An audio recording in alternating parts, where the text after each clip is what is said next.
이번에는 김성현 박사님부터 어떤 노무현의 모습을 생각하면 행복하세요? 노 대통령을 생각하면 떠오르는 가장 행복한 기억은 뭐 그냥 많은데요. 그날이 생각이 납니다. 2007년 6월 2일인가요? 하여튼 참여정부 평가 포럼에서 서울 교육문화회관에서 강연회를 열었어요. 임기 마지막 해에 정리된 뭐 어떤 것을 가지고 뭐 답답하셨던지 준비 참 많이 해오셨는데 그것을 하다 보니 4시간을 하셨어요. 하시면서 그때 가끔 주머니에 손도 넣고 가끔 이제 그걸로 이상한 사진도 만들어서 보도도 했더라만 그날 말씀하신 지난 4년, 뭐 5년을 일하면서 어떤 면에 좋았고 어떤 걸 힘들었고 어떤 걸 만들어갔던 기억 뭐 이런 이야기를 총체적으로 다 하시면서 가졌던 그 얼굴 표정이 매우 만족하고 말씀하시다가 그랬어요. 그냥 우리 밤샐까요? 2시간 예정으로 시작했다가 4시간까지 갔고 그러면서 계속 또 할 수 있다. 여기서 하니까 너무 좋다 한마디로 매우 만족스러워 하시면서 하여튼 밤샐까요도 말씀할 만큼 근데 그 내용들이 그런 거였습니다. 하여튼 우리도 지지자로서 그 임기 내내 힘들었거든요. 당선될 때 정말 좋았던 건 있지만 그 이후에 내내 힘들었어요. 지지자의 마음이. 왜냐면 어떤 걸로 오해받고 어떤 것으로 뭐 잘못도 하신 게 있겠죠. 등등으로 해서 또 프레임 쏴서 공격하는 나쁜 놈들도 있고 계속 공격당할 때 지지자의 마음이 매우 힘들었거든요. 그래서 어떤 부분은 왜 이러셨을까? 저도 그 이유를 모르니까. 근데 가끔은 뭔가 정보가 있으면 그것을 변증하고 좀 설명하는 데 도움이 될 텐데 몰랐던 것 이런 것들까지 사실 4시간 동안 매우 길게 말씀을 하시면서 설명하시고 저는 그날 매우 흡족했고 4시간이 참 짧았고 본인도 매우 만족스러워 하시면서 했던 기억이 나요. 그때 그 표정 사실 매우 힘들었을 텐데도 그것이 너무 즐거우셨던 것 같은 표정. 물론 이제 그것 때문만은 아니고 그 강연 시작 직전에요. 이렇게 있다면 이 뒤에 무대에 뒤에 방이 있는데 거기에서 그때 전국에서 8명인가 10명인가를 뽑아서 있는 그대로 대한민국이라는 책을 낸 것을 가지고 사인해서 주시면서 기념사진을 찍는데 제가 그날 뽑혔거든요.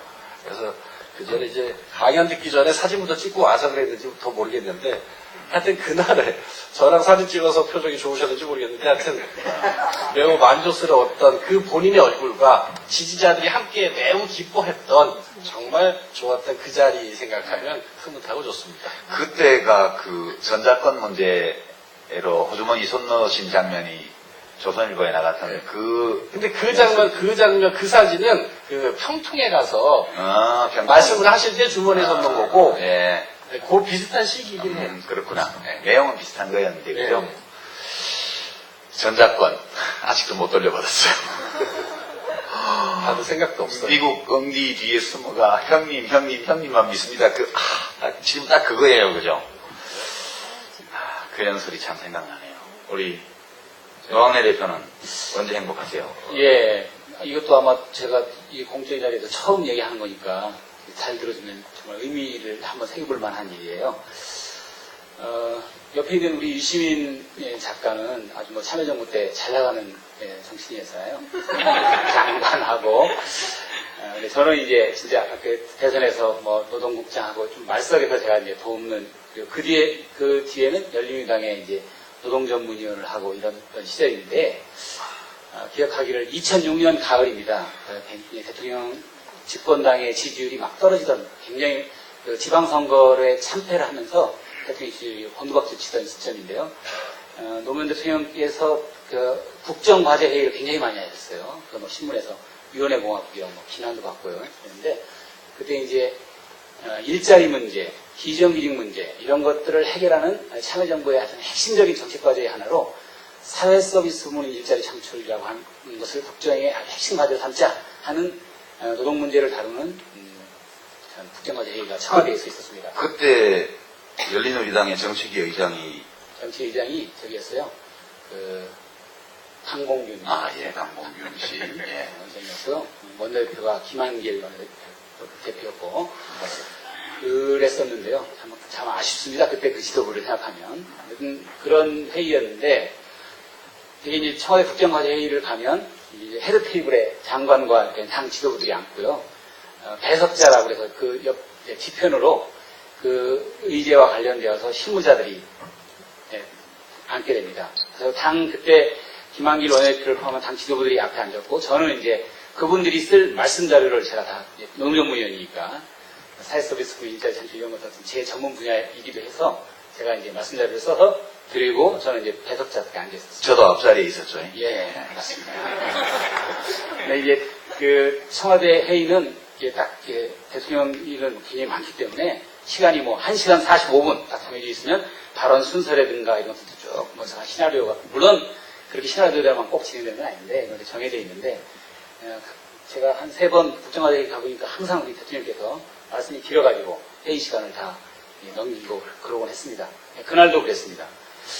회의가 끝나면 그 다음 일정이 있기 때문에 그 대통령께서 먼저 헤드 테이블에 있는 장관과 당 지도부들한테 쭉 인사를 하고 대통령이 나가면 그 다음에 이제 헤드 테이블에 있는 분들이 나가고 배석자들이 그 다음에 이제 자리를 털고 일어나는 거죠. 그랬는데 그날 헤드 테이블에 들고 악수를 하고 나가시다가 정확하시다가 돌아왔어요. 돌아오셔서 제가 맨 배석자 첫 번째 서기에 앉아 있었는데 저부터 악수를 쭉 배석자로 돌았습니다. 하신 말씀 제가 지금도 기억해요. 제가 앞에 있는 사람은 여러분들이 써둔 대로 읽는 사람들이고 일은 여러분이 하는 겁니다. 자, 우리 힘내고 앞으로 할 일 많습니다. 하고 저한테 악수를 했고요. 그 다음에 노동부 서기관 뭐 등등 배석자들한테 쭉 드렸습니다.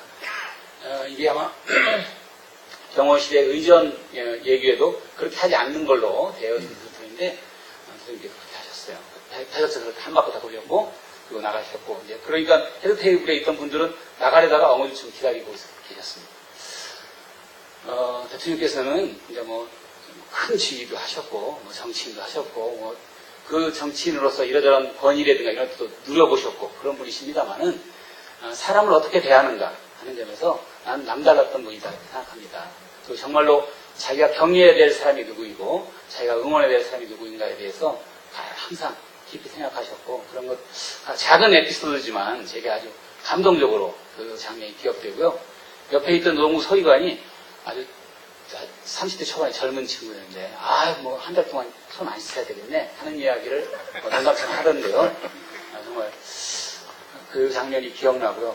우리가 비정규직 문제, 뭐 세월호 사태 이런 우리 사회의 이러저런 큰 의제들이나 사태들을 겪을 때마다 우리가 사람을 어떤 방식으로 대하고 있는가, 나는 남을 어떻게 대하고 있는가 이런 것들을 그때 그 장면에 비추어서 돌아보게 하는 걸 합니다. 이런 장면이 의미도 깊고 생각해보면 가신 분에 대한 행복한 추억으로 남아있습니다. 근데 노학래 대표는 열린우리당 정책전문위원을 꽤 오래 하셨는데 그 지금 김진표 의원이 정책위 의장을 했던 적도 있지 않아요? 이 얘기하면 진짜 제가 제 자랑을 좀 하게 될지 모르겠는데요. 10년 전 생각하면 노무현 대통령이 당선되었을 때 좌희정, 우광재 이런 얘기를 했어요. 안희정, 이광재 이런 얘기를 했는데요. 전 김진표와 이재정을 급식하게 설명할 수 있다고 생각합니다. 우리 안희정 지사가 굉장히 가치 중심적인 분이라면 우리 이재정 후보가 그런 분이죠. 앞에 나가신. 김진표 후보는 안희정 같은, 이광재 같은 사람입니다. 매우 실용적이고 실무적이고 실리적인 그런. 근데 그럼에도 불구하고 아주 미덕 있는 분인데요. 제가 노동전문위원을 하다가 그 노동전문위원은 당직으로는 공무원 직위로는 국회 4급직이 상당의 직책입니다.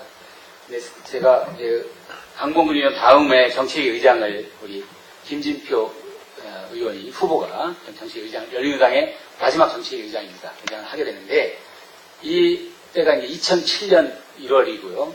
그 해에는 이제 대통령 선거가 있는 해였기 때문에 주요 당직자인 정책실장, 정책위 의장을 보좌하는 정책실장이 굉장히 중요한 직책입니다. 이 직책에 예를 들면 뭐 그때 김근태, GT계와 DY계, 정동영계가 아주 그냥 당직자를 주요 당직에 사람을 밀어넣기 위해서 아주 각축을 벌이던 시기였어요. 근데 그런 막 제기가 되니까 이 김진표 정책위 내정자가 이런 연고에 따라서 나 못하겠다. 그래서 결정하고 실장을 인사를 했는데 제가 그때 실장으로 임명되게 됐습니다. 유시민계였는데. 4급 상당이었는데 1급 관리관으로 제가 승진했습니다. 제가 열린우리당 당직자 역사상 가장 파격적인 인사였다고 평가합니다. 이게 세계적 특진을 한 거예요. 예. 근데 이제 과정이 어떠냐면, 저희 그때 열린우리당의 정책위 당직자 한 25명 가까이 됩니다.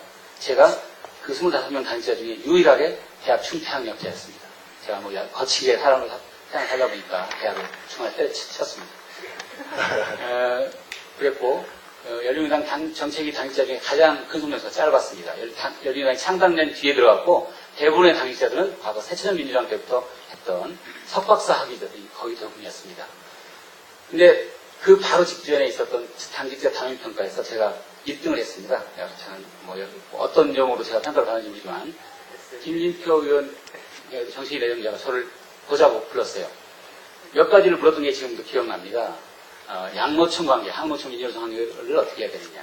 지금 일자리 문제, 청년 실업 문제를 어떻게 해결해야 되느냐. 노동계에서 우리 당을 신자유주의 정당이라고 말하는데 정치 전문위원회 생각은 어떠냐. 뭐 이런 몇 가지 이야기를 제게 물었고 제가 이제 답변을 드렸습니다.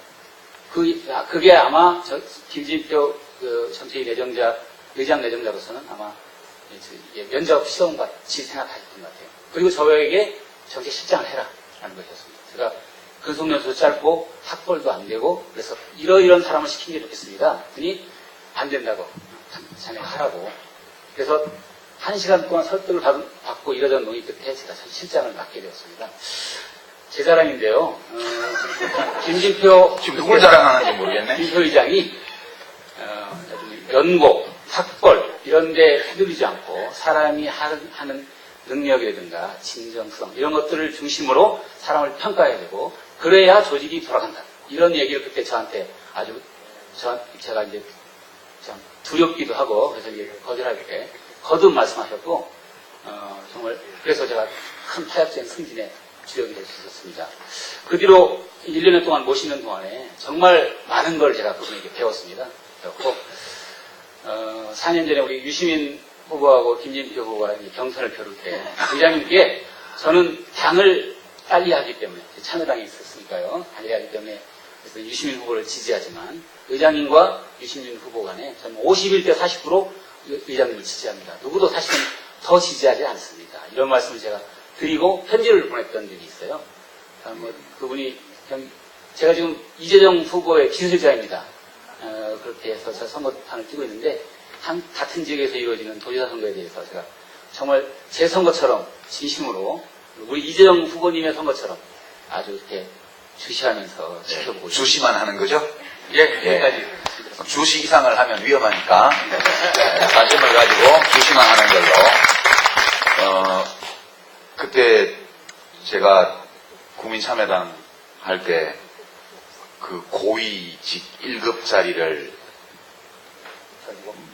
내던지고 월급 250만 원도 안 주는 저희 캠프로 그때 왔었거든요. 김진표 의원은 참여정부 때 부총리를 2개를 했습니다. 다 기억하시겠지만 경제부총리 일을 하다가 교육부총리 교육부 쪽 일이 그때 하도 뭐가 잘 안 돼가지고 그랬던 기억이 나고요. 저는 개인적으로 지난 4년 전에 그래가지고 저 때문에 못 나오셔가지고 인간적으로 되게 좀 그래요. 이렇게 그때 제가 돼버렸으면 이번에 선거에 고생을 안 하셔도 되는데 4년 전에 제가 됐으면 지금도 제가 나왔을 거 아니에요, 그죠? 그러면 지금 날도 더운데 고생 안 하셔도 되는데 이 모두가 내 탓이다.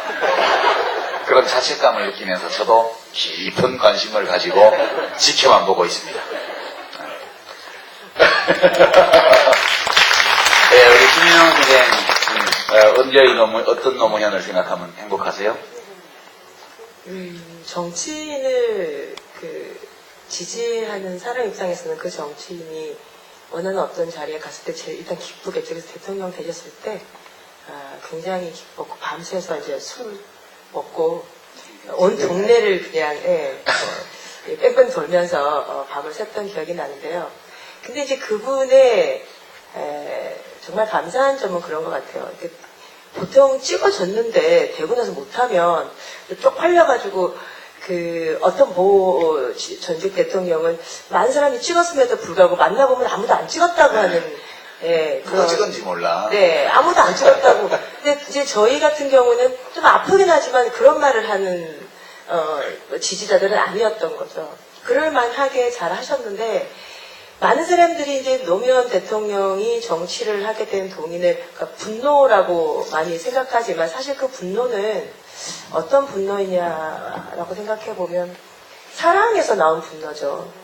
사랑했기 때문에, 이 사람을 사랑했기 때문에 나온 분노였던 것이고, 아까 처음 이제 질문에서도 그 첫사랑의 순간을 말씀해보라 하셨는데, 정말 적절한 단어이죠. 그러니까 보통 정치인을 내가 좋아할 때, 그분은 굉장히 크시고, 나를 알지도 못하실 테니까 보통 짝사랑이라고 표현할 수 있을 텐데, 저는 진심으로 첫사랑이라고 말할 수 있거든요. 왜냐하면 그분이 워낙에 그릇이 크셔서, 진정은 우리 다 사랑해 주셨다고 저는 생각하거든요. 그런 예 중에 하나가 그 임기 중에 그분이 하셨던 많은 정책적인 것이 언제나 저랑 똑같지는 않았단 말이죠. 그래서 뭐 예를 들면 파병 하시는 사태 벌어질 때 저 솔직히 말하면 피켓 들고 나가서 파병 반대를 외쳤었어요. 심지어 친했던 노사모 그 회원들이 아, 누나 너무 하는 거 아니야? 뭐, 어떻게 그럴 수 있어? 이런 말 했는데, 저는, 아니, 내가 지지를 하고, 분명히 지금도 사랑하고, 절대 그 사랑을 철회할 마음이 없지만, 때로는 내가 아는 생각은 말할 수 있다고 생각해. 라고 했었어요. 그래도 이제 마음속에, 속으로는 이런 생각을 했었죠. 내가 이렇게 하셔도 저분은 화 안 나실 거야. 생각을 했었어요. 그러고 이제, 그렇지만 또 아닐지도 모르잖아요.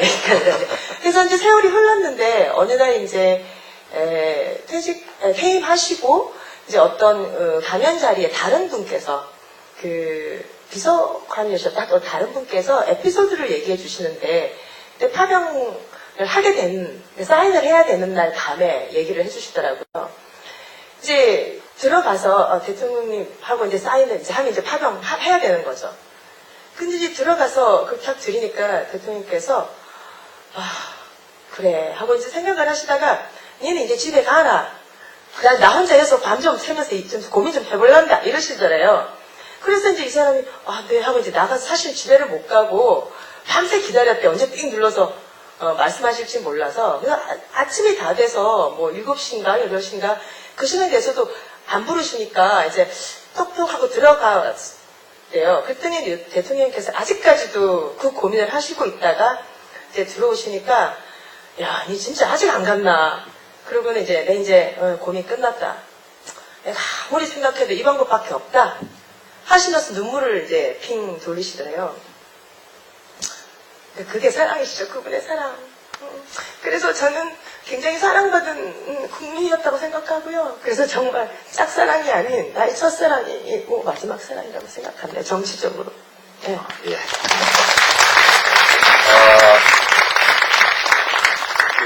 이번 그가 그립다 책 서문을 동화작가 노경실 선생님이 쓰셨는데요. 그 서문에 보면 노무현 대통령은 우리에게 원수 같은 동지였다고 그렇게 원수 같은 동지였다 그런 표현이 나와요. 진짜 독특한 분이셨어요. 그죠? 이렇게 우리 보통 생각은 대통령 당선시켜놨으면 알아서 좀 잘하시지 그런 거 있고요. 그 다음에 우리 대통령으로 후보 시절에 지지해줬던 그런 시민들이 생각할 때 그런 사람들이 싫어하는 거 좀 안 해줬으면 좋겠는데 그런 것도 막 하시고요. 그렇잖아요. 때로 우리가 지지해놓고 굉장히 코너에 몰려가지고 그럴 때 좀 왼수 같아요. 그죠? 아휴 이러면서 그런데 또 이렇게 보면 뭔가를 안 하고 분을 위해서 뭔가를 안 하고 있으면 또 굉장히 괴로움을 느끼게 만드는 분이세요. 이게 뭐 우리가 뽑아놓고 막 기대고 비비고 이래도 되는 대통령이 아니고 뽑아놓고 계속 보살피고 뭐 이렇게 해야 되는 대통령이에요. 그래서 이제 노경일 선생님이 원수 같은 동지라는 표현을 쓰셨는데 딱 그랬던 것 같아요. 권력을 안겨드렸는데 그걸 안 들으시고 이제 자꾸 우리 보고 뭐 와서 해달라고 그러시니까 그게 되게 고달팠어요. 5년 내내. 그런데 민주주의 국가에서 대통령은 사실 그게 맞는 거 아닌가? 저는 그런 생각도 좀 들고요. 네, 그렇습니다. 이제 슬슬 이제 1시간이 넘어서 중간에 뭐 이렇게 자꾸 휴지들을 꺼내시고 손수건 꺼내시는데 더 오래 끌면 안 좋을 것 같아요. 안 그래도 눈물 나는 일 많은데 여기까지 또 그러면 안 되니까요. 이제 마무리를 해야 될 시간인데 마무리 인사를 그냥 의례적인 거 하지 말고요. 되게 웃겨 이거요. 웃겨. 우리 오주기가 됐음에도 불구하고 노무현 대통령과 그 노무현 대통령과 관련된 이런저런 일들 가운데 이 일을 생각하면 진짜 웃긴 것 같아. 그런 거 좀 있을 것 같아요, 그죠? 저는 좀 있는데, 예, 우선 우리 박사님부터 예, 마지막 인사 삼아. 이렇게 모여있는 게 웃기죠. 정상은 아닙니다.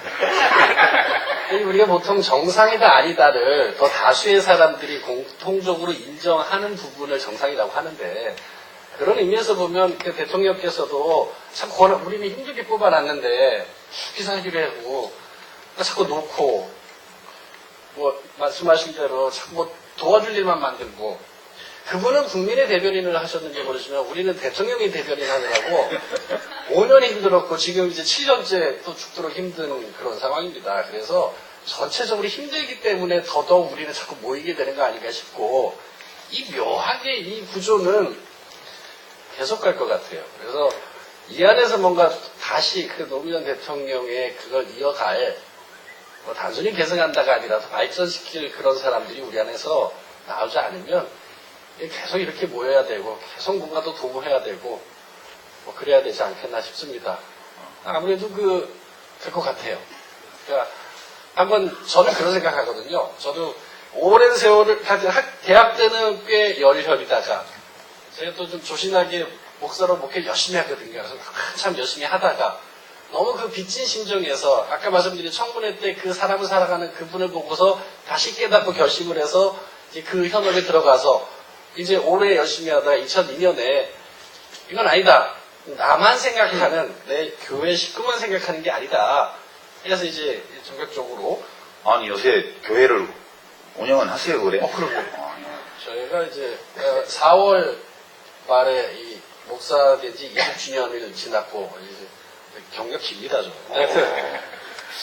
하여튼 그러면서 갖는 그게 계속 이제 나도 뭔가 해야 되는데 라고 하면서 노사모 들어가고 그러면서 활동하다 이렇게 된 겁니다. 근데 이 가치나 이 흐름이 아무래도 이미 사회 저변에서 꽃이 피고 있는 거지만 열매로도 또 하여튼 계속 재생산되는 뭔가가 이루어지게 될 것 같아요. 될 때까지 또 해야 되겠지만요. 네, 근데 이렇게 모여있는 게 웃긴다. 네, 모인 분들도 웃기고요.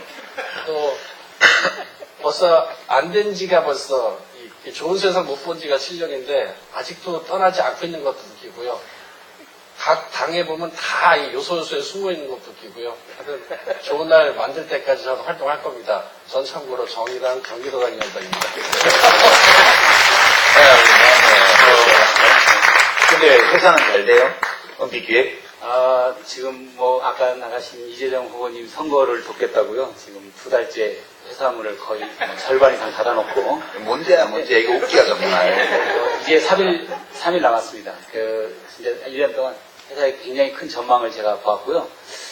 굉장히 진짜 좋은 일이. 참고로 저희 어머니 자서전을 여기서 지금 만들고 있는 중입니다. 많이 팔아주십시오. 재밌는 일 생각하면요. 앞에 우리 김성현 목사님 계신데, 성경책에 그런 얘기가 있죠. 어린이의 마음이 아니면 하늘나라에 갈 수 없을 거다. 뭐 이런 얘기를 성경책에 있는데요.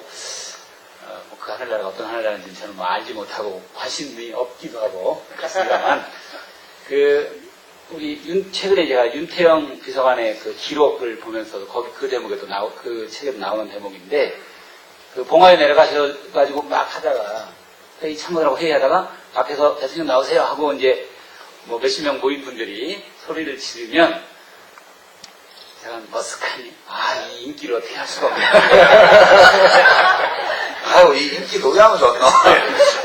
그러면서 나가시는 장면을 제가 기록에서 가끔 보게 되는데, 그렇게 아주 순진무구함 이런 것들이 이것이 그분에게 있었어요. 아까 말씀드린 것처럼 그 캠프 복에서 막 막 시끌벅적한 그런 진짜 지지율 15% 떨어졌다고 막 캠프에서 막 난리치고 이럴 때도 13%까지 내려갔어 그때. 아우 복도에 막 건들건들하면서 그 휘파람을 휙휙 부는 그런 장면 이런 것들 생각하면 정말 미소가 절로 띄어지고 우리도 그렇게 아주 편안하게 세상에 대해서 막 무슨 이전투가 듯이 생각하는 게 아니고 정말 남 앞에 남을 편안하게 만들어주고 그리고 세상에 많은 것들을 긍정하면서 살 수 있으면 좋겠다. 그런 생각을 하면 그냥 뭐 우습지는 않지만 미소가 띄어진다. 아니 그건 웃겨요 진짜. 대통령이 현직 대통령이신데 복도에 이렇게 들어서면서 잘 부르시지도 못해 노래를. 네. 그 눈가가 촉촉해진 김영양 선생님 그 즐거운 얘기하면서 마무리 좀 해요. 웃기는 네. 얘기. 정확한지는 기억이 안 나는데 아마 그때 노무현 대통령 출마하시고 개혁당 그 대전시당 창당대회였던가 뭐 신도극장. 예, 거기를 가게 됐어요. 거기를 가게 됐는데, 이게 후보님께서 이제 꽃다발을 누가 줬는데 그걸 이렇게 던지셨어요. 이렇게 여러분이 받으셔야 된다고. 근데 하필 제가 이렇게 탁 받은 거예요. 어휴. 네, 근데 저는 불 받으셨네. 옆에서 얼른 언니 너무 받으셨네. 받고 싶어 해서, 이러고 드렸어요, 그분을. 그리고 끝나서 저는 그냥 잊고 지냈는데, 이제 드디어 이제 투표일이 가까워오면서 제가 초조해졌어요. 그래서 부산에 가서 모든 지인들에게 이거 그분을 투표해야 되는데 어떻게 해야 될까 고민을 하고, 왜냐면 부산이라는 곳이 좀 그렇잖아요, 그 지역 색이. 그래서 우리 친척 중에서도 제가 그런 걸 하는지도 몰랐었기 때문에 가서 어떤 말로 꼬셔야 될까 막 그 생각을 하면서 이제 부산에 내려갔었어요. 그때가 한 12월, 한 15월쯤 됐던 거죠.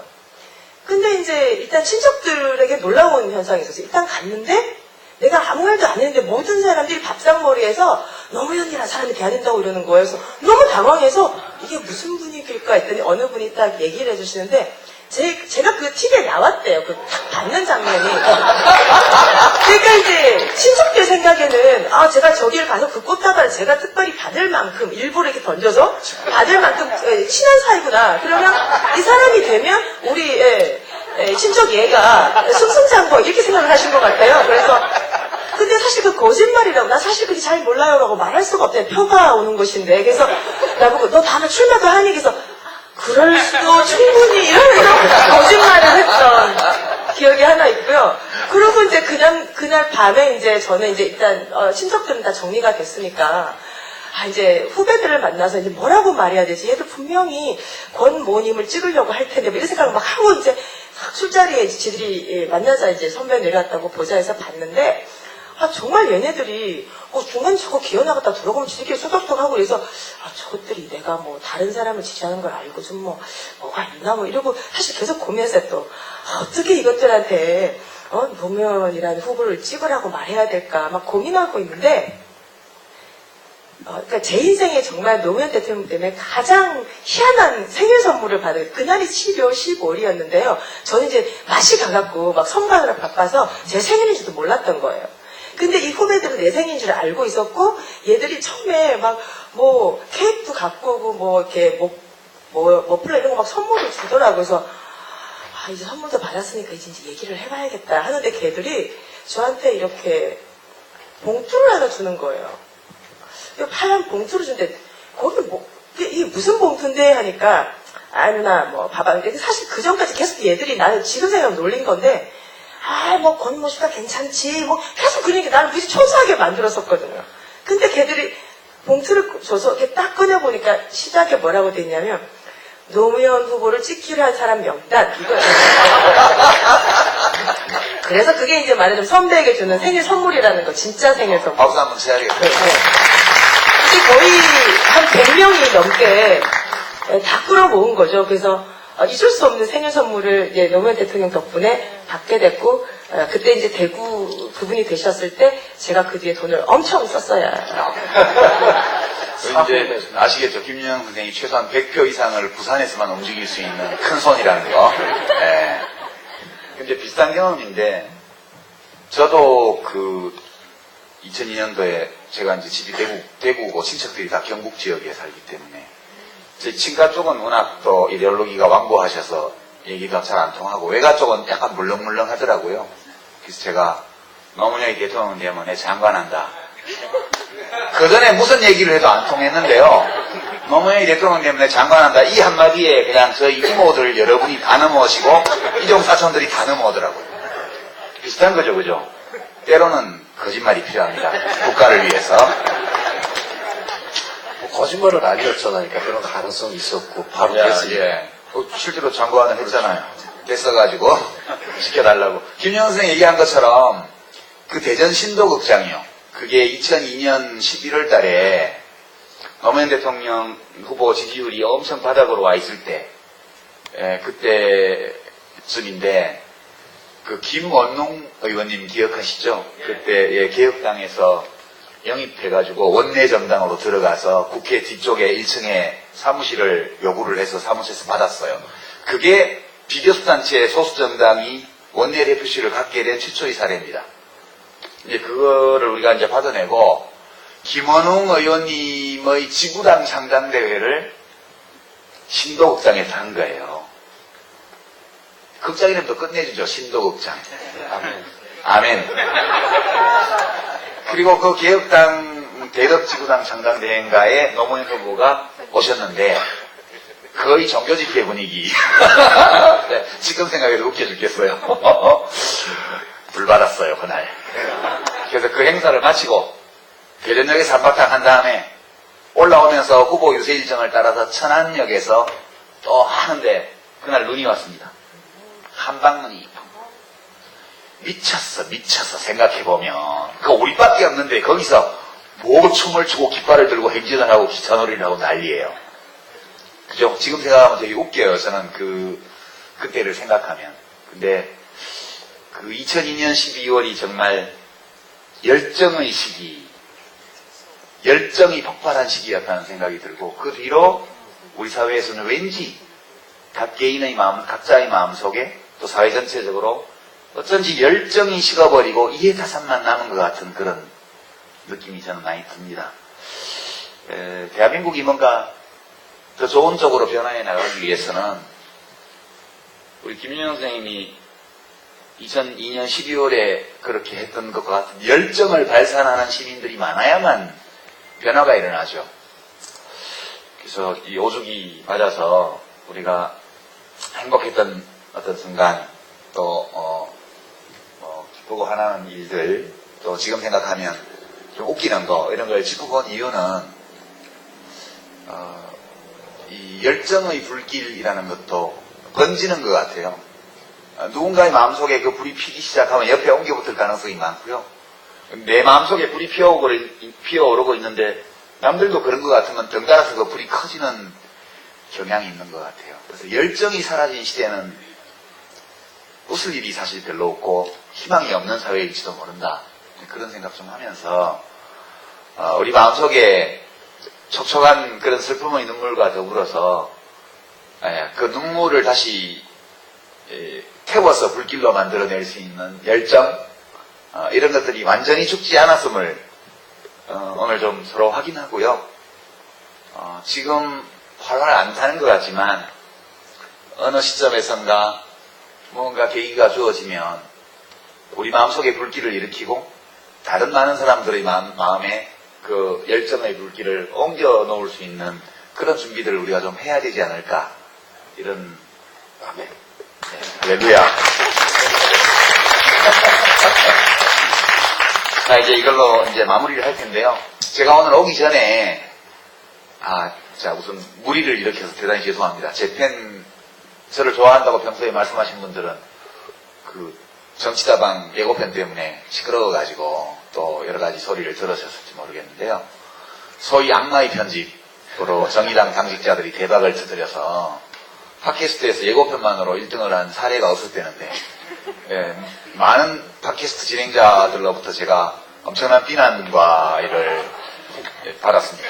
오늘 2편을 녹음하고 왔는데요. 아마 지금 편집을 열심히 해서 하여튼 내일이 다 가기 전에 업로드를 하는 걸 목표로 지금 작업을 하고 있는데 하여튼 그렇게 빨리 하려고 노력은 하고 있습니다. 오늘 재밌게 녹음을 했고요.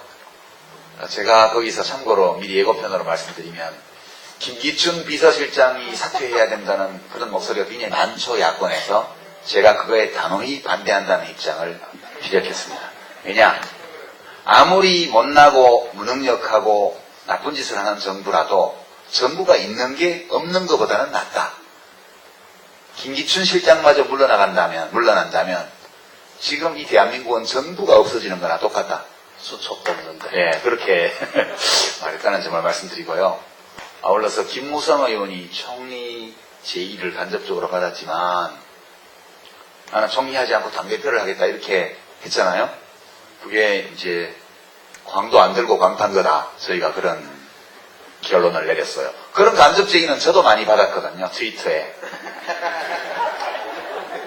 아니 트위터에 그런 거 가끔 많이 보내세요. 당신이 총리하면 어떠냐. 그래서 저도 간접 제의는 받았으나 단호히 거부했다. 네.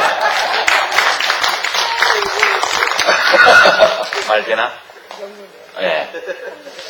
오늘 매우 유익한 이야기를 주고받았고요. 세 사람 외에 비당원인 한홍구 교수가 역사학자가 함께 참여해서 넷이서 했습니다.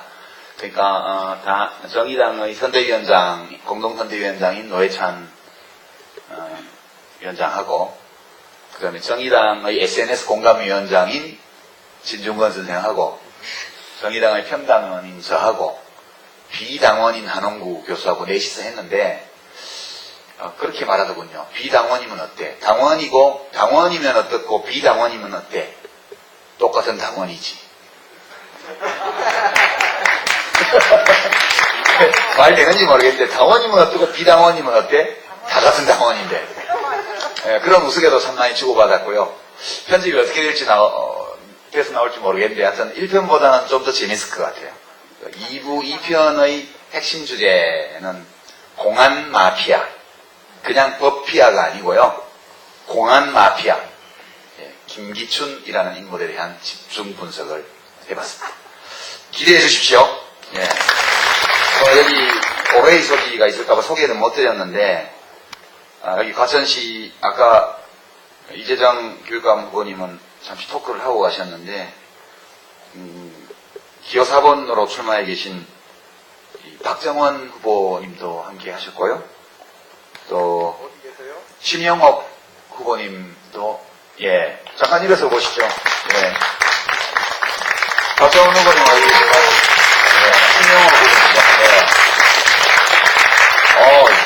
박정원 후보님은 저 표 구하러 어디 가셨나 보다. 거기도 무슨 토크가 있다는 거죠.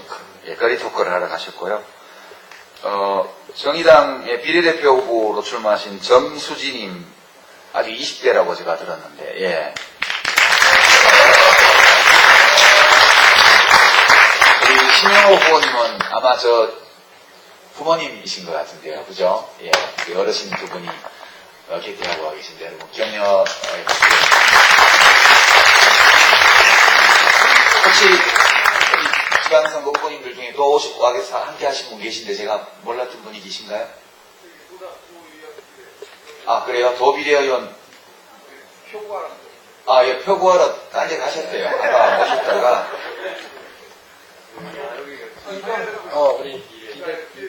비례 2번 도비례 후보 2번 후보님도 알고 계신가요? 그러니까 지금 정의당의 비례 후보 중에는 청년, 여성, 장애인 이런 몫이 거의 다가 아닌가 그렇게 생각이 됩니다. 관심 가져주시고 오늘 그가 그립다 5주기 노무현 대통령 5주기 추모 산문집 22분의 작가가 하셨고 저 개인적으로 22개의 글 중에서 제일 인상적이고 마음에 남았던 글은 요즘 종편 예능 프로에 많이 출연하시는 문학평론가 김갑수 씨가 쓴 나쁜 취향이라는 그 글이 제 마음에 많이 남았고요. 참 내놓고 노사모 하지 않는 분들 중에도 마음의 상처를 받은 분들이 정말 많구나. 대통령이 떠나시면서 그런 느낌 들었고요. 또 하나는 글 자체는 별로 재미가 없는데 우리 기생충 박사님, 서민 교수님의 글이 인상적이었어요. 그 닭이 울기 전에 3번 부인했던 베드로의 글을 보는 것 같은 그런 느낌이 있었습니다. 제가 몰랐거든요. 그분이 노사모였다는 거. 예.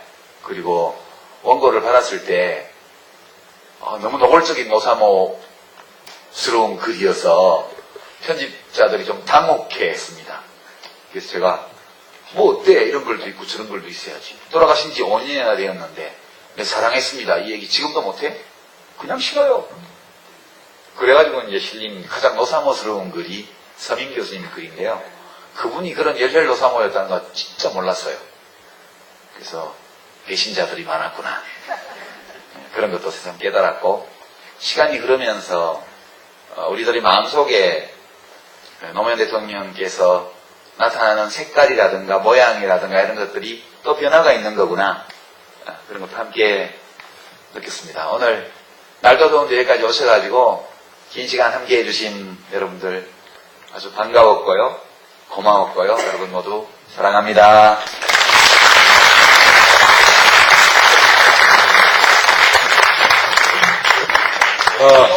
이 토크 잘 맞춰주신 우리 작가님들께 다시 한번 뜨거운 박수 부탁드리고요.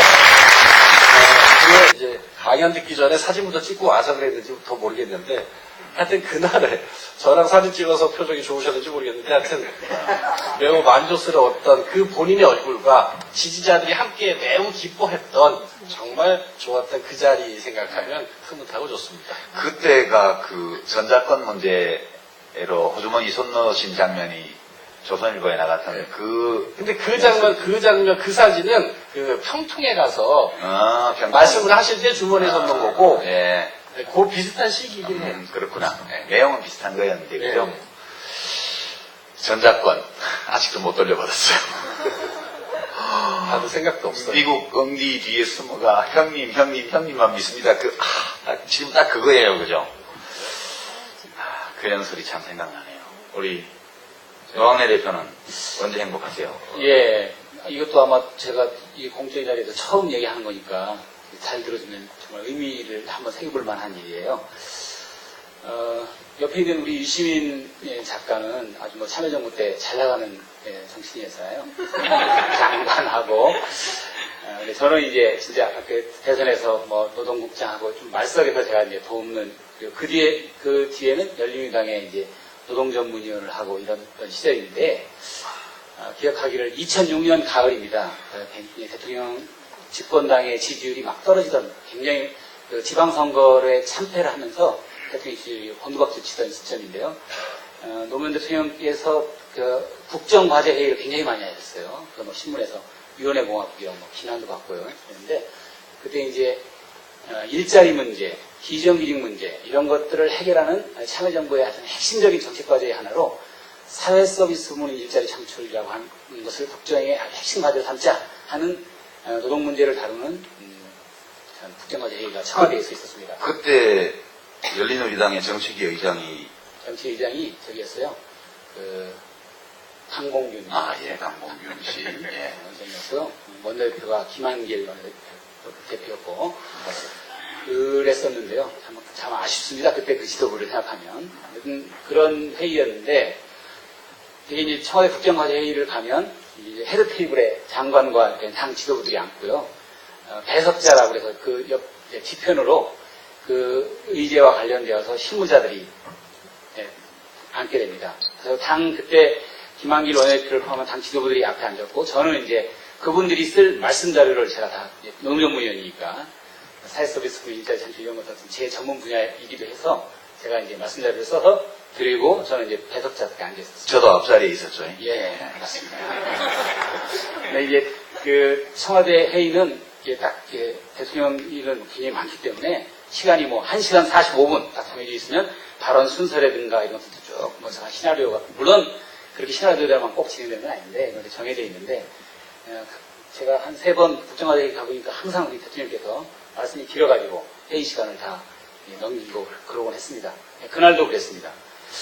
회의가 끝나면 그 다음 일정이 있기 때문에 그 대통령께서 먼저 헤드 테이블에 있는 장관과 당 지도부들한테 쭉 인사를 하고 대통령이 나가면 그 다음에 이제 헤드 테이블에 있는 분들이 나가고 배석자들이 그 다음에 이제 자리를 털고 일어나는 거죠. 그랬는데 그날 헤드 테이블에 들고 악수를 하고 나가시다가 정확히 가시다가 돌아왔어요.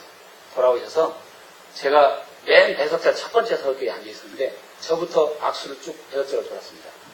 하신 말씀 제가 지금도 기억해요. 제가 앞에 있는 사람은 여러분들이 써준 대로 읽는 사람들이고 일은 여러분이 하는 겁니다. 자, 우리 힘내고 앞으로 할 일 많습니다. 하고 저한테 악수를 했고요. 그 다음에 노동부 서기관 뭐 등등 배석자들한테 쭉 배웠습니다. 이게 아마 경호실의 의전 얘기에도 그렇게 하지 않는 걸로 되어 있는 부분인데 선생님께서 그렇게 하셨어요. 배석자들 한 바퀴 다 돌렸고 그리고 나가셨고 이제 그러니까 헤드 테이블에 있던 분들은 나가려다가 엉어주춤 기다리고 계셨습니다. 대통령께서는 이제 뭐 큰 지휘도 하셨고 뭐 정치인도 하셨고 뭐 그 정치인으로서 이러저런 권위라든가 이런 것도 누려보셨고 그런 분이십니다만은 사람을 어떻게 대하는가 하는 점에서 난 남달랐던 분이다 이렇게 생각합니다. 그리고 정말로 자기가 격려해야 될 사람이 누구이고 자기가 응원해야 될 사람이 누구인가에 대해서 항상 깊이 생각하셨고 그런 것 작은 에피소드지만 제게 아주 감동적으로 그 장면이 기억되고요. 옆에 있던 노동부 서기관이 아주 30대 초반의 젊은 인사였다고 평가합니다. 이게 세계적 특징을 하는 예. 거예요. 근데 이제 과정이 어떠냐면 저희 그때 열린우리당의 정책위 당직자 한 25명 가까이 됩니다. 제가 그 25명 당직자 중에 유일하게 대학 충태학력자였습니다. 제가 뭐 거치게 사람을 생각하다 보니까 대학을 중간에 때려쳤습니다. 그랬고 열린우리당 정책위 당직자 중에 가장 큰 속력수가 짧았습니다. 열린우리당이 창당된 뒤에 들어갔고 대부분의 당직자들은 과거 새천년민주당 때부터 했던 석박사 학위자들이 거의 대부분이었습니다. 근데 그 바로 직전에 있었던 당직자 당연평가에서 제가 1등을 했습니다. 저는 뭐 어떤 점으로 제가 평가를 받는지 모르지만 김진표 의원 정책위 내정자가 저를 보자고 불렀어요. 몇 가지를 불렀던 게 지금도 기억납니다. 양노총 관계, 항노총 인재노총 관계를 어떻게 해야 되느냐. 지금 일자리 문제, 청년 시험 문제를 어떻게 해결해야 되느냐. 노동계에서 우리 당을 신자유주의 정당이라고 말하는데 정치 전문위원회 생각은 어떠냐. 뭐 이런 몇 가지 이야기를 제게 물었고 제가 답변을 드렸습니다. 그게 아마 김진표 정책위 내정자, 의장 내정자로서는 아마 면접 시험 같이 생각하셨던 것 같아요. 그리고 저에게 정책실장을 해라 라는 것이었습니다. 제가 근속연수도 짧고 학벌도 안 되고 그래서 이러이런 사람을 시킨 게 좋겠습니다. 그러니 안 된다고 자네가 하라고. 그래서 1시간 동안 설득을 받고 이러던 논의 끝에 제가 실장을 맡게 되었습니다. 제 자랑인데요. 김진표 지금 누굴 자랑하는지 모르겠네. 김진표 의장이 연고, 학벌 이런 데 휘둘리지 않고 사람이 하는 능력이라든가 진정성 이런 것들을 중심으로 사람을 평가해야 되고 그래야 조직이 돌아간다. 이런 얘기를 그때 저한테 아주 제가 이제 참 두렵기도 하고 그래서 이제 거절하게 거듭 말씀하셨고 정말 그래서 제가 큰 타협적인 승진에 주력이 될 수 있었습니다. 그 뒤로 1년여 동안 모시는 동안에 정말 많은 걸 제가 그분에게 배웠습니다.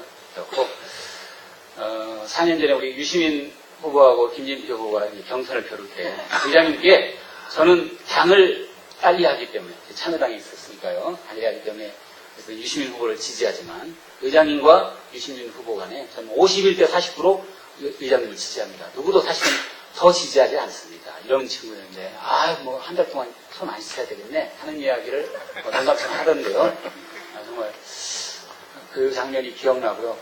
우리가 비정규직 문제, 뭐 세월호 사태 이런 우리 사회의 이러저런 큰 의제들이나 사태들을 겪을 때마다 우리가 사람을 어떤 방식으로 대하고 있는가, 나는 남을 어떻게 대하고 있는가 이런 것들을 그때 그 장면에 비추어서 돌아보게 하는 걸 합니다. 이런 장면이 의미도 깊고 생각해보면 가신 분에 대한 행복한 추억으로 남아있습니다. 근데 노학래 대표는 열린우리당 정책전문위원을 꽤 오래 하셨는데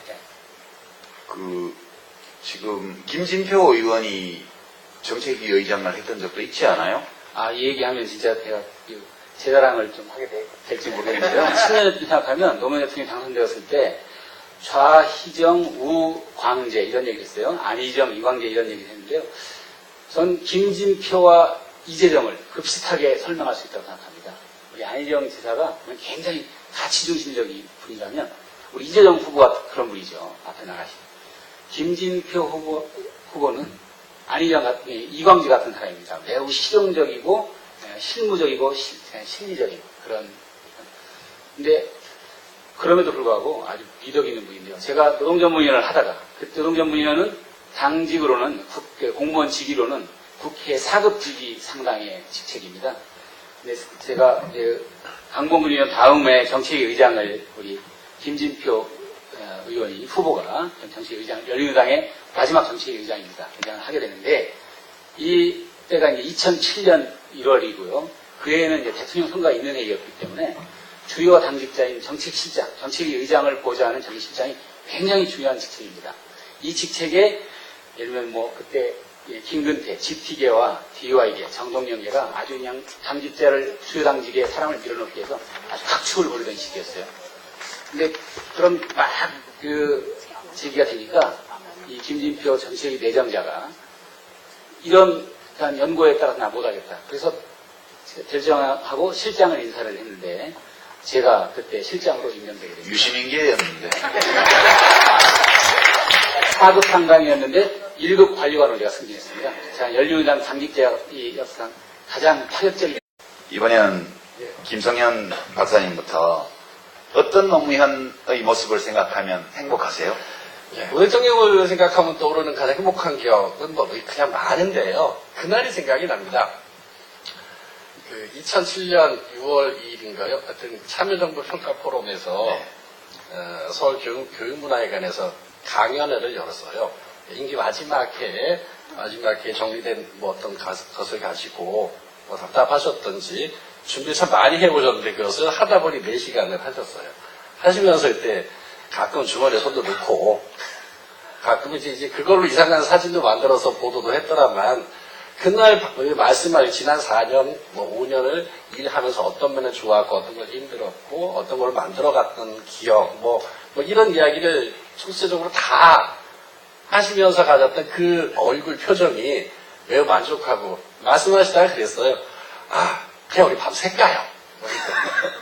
2시간 예정으로 시작했다가 4시간까지 갔고 그러면서 계속 또 할 수 있다. 여기서 하니까 너무 좋다 한마디로 매우 만족스러워 하시면서 하여튼 밤샐까요도 말씀할 만큼 근데 그 내용들이 그런 거였습니다. 하여튼 우리도 지지자로서 그 임기 내내 힘들었거든요. 당선될 때 정말 좋았던 건 있지만 그 이후에 내내 힘들었어요. 지지자의 마음이. 왜냐면 어떤 걸로 오해받고 어떤 것으로 뭐 잘못도 하신 게 있겠죠. 등등으로 해서 또 프레임 쏴서 공격하는 나쁜 놈들도 있고 하여튼 계속 공격당할 때 지지자의 마음이 매우 힘들었거든요. 그래서 어떤 부분은 왜 이러셨을까? 저도 그 이유를 모르니까. 근데 가끔은 뭔가 정보가 있으면 그것을 변증하고 좀 설명하는 데 도움이 될 텐데 몰랐던 것 이런 것들까지 하여튼 4시간 동안 매우 길게 말씀을 하시면서 설명하시고 저는 그날 매우 흡족했고 4시간이 참 짧았고 본인도 매우 만족스러워 하시면서 했던 기억이 나요. 그때 그 표정 사실 매우 힘들었을 텐데도 그것이 너무 즐거우셨던 것 같은 표정. 물론 이제 그것 때문만은 아니고 그 강연 시작 직전에요. 이렇게 있다면 이 뒤에 무대에 뒤에 방이 있는데 거기에서 그때 전국에서 8명인가 10명인가를 뽑아서 있는 그대로 대한민국이라는 책을 낸 것을 가지고 사인해서 주시면서 기념사진을 찍는데 제가 그날 뽑혔거든요. 그래서 그 전에